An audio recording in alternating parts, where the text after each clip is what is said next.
Hi folks, it's Kelvin here. We run Coach for Leeds and surrounding areas as well as online coaching. In this little video, I'm going to cover a kind of idea that's a little bit counterintuitive. And that idea is that runners that get injured and that get niggles generally, in the long term, perform better than those that don't. And you might think like, hang on a minute, that doesn't really make a lot of sense. So let me explain. When new runners come to me and I'm looking at their sort of goals and things and finding out a little bit about them, it's not uncommon for people to say, one of my goals is not to get injured, which makes a lot of sense. But then I kind of delve a little bit further and I say, like, why don't you want to get injured? They do give me a bit of a strange look, but they go, well, because if I have to take a period of time off running, maybe a week off running, or maybe a little bit more than that, and then do some rehab and then build back up again, I'm going to lose fitness. And that's okay. But then what are our options? Our options there are to say to that runner, okay, we can train and not get injured. Pretty much guarantee that. But everything's got to be super, super, super easy. We've got to be really conservative on workouts. We've got to keep the sort of training load really, really low, and that runner's then not going to progress their fitness very, very well.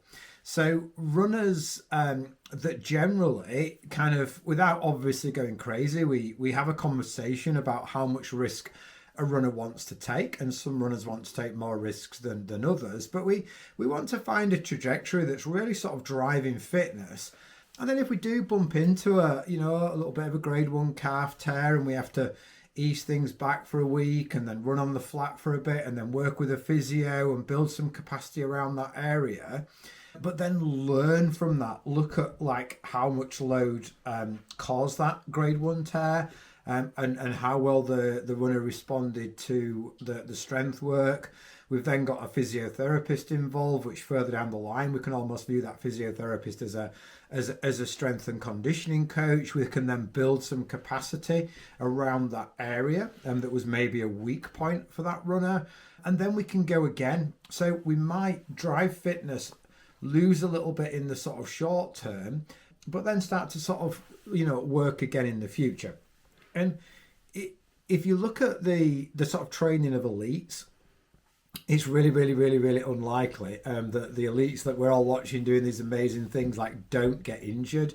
They do get injured. And there's kind of like, I think it was Olaf Alexander Boo, an absolutely fascinating coach that said you're much better off like pushing until you find someone's capacity and then using sort of the information that you've gained to then move forwards, and that runner will progress further than someone who just takes like a mega conservative approach. So we're not saying go nuts, and we're not saying it's a good thing to get injured, but it's just a different way of framing injury. If a runner actually gets to the point where they've got an injury or a bit of a niggle where they do have to manage that, it's generally to be seen as a good thing and not a bad thing.